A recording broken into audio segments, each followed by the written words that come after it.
muqdisho dad ka soo buuqo Malaysia wadamada kulli waa laga soo buuqaa Soomaa aanan Kismayo ana ka buuqayo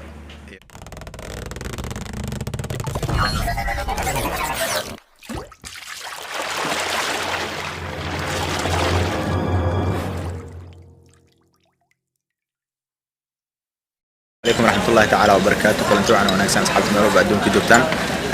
maantana waxay ka shidan tahay Maamuus Garden maanta meesha ayaan joognaa wax walbana talaabo ay u socon doontaa insha Allah ani iyo labadeeda garab Abdu Qadir Cade sidoo kale Sidiq Young Boy insha Allah wax walbana talaabo u socon doontaa insha Allah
maqnaasha dheer kadib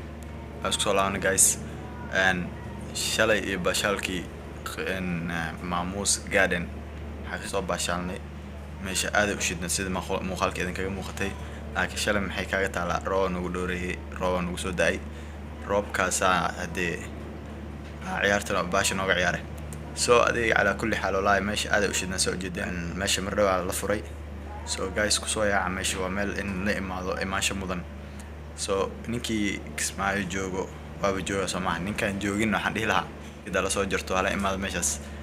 oo la soo duulo Kismayo lagu soo dago nin walba meeshiisu ka buuqaya Muqdisho dad ka soo buuqo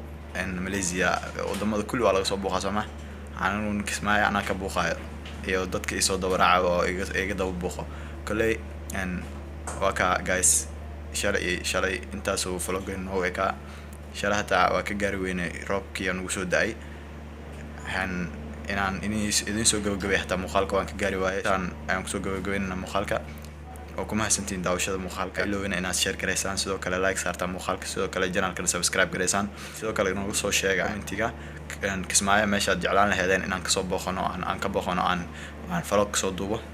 intaan ku soo gabagabeynaa guys EpraHiM WaDaNi waa idin leh sidaas iyo amaana la guys goodbye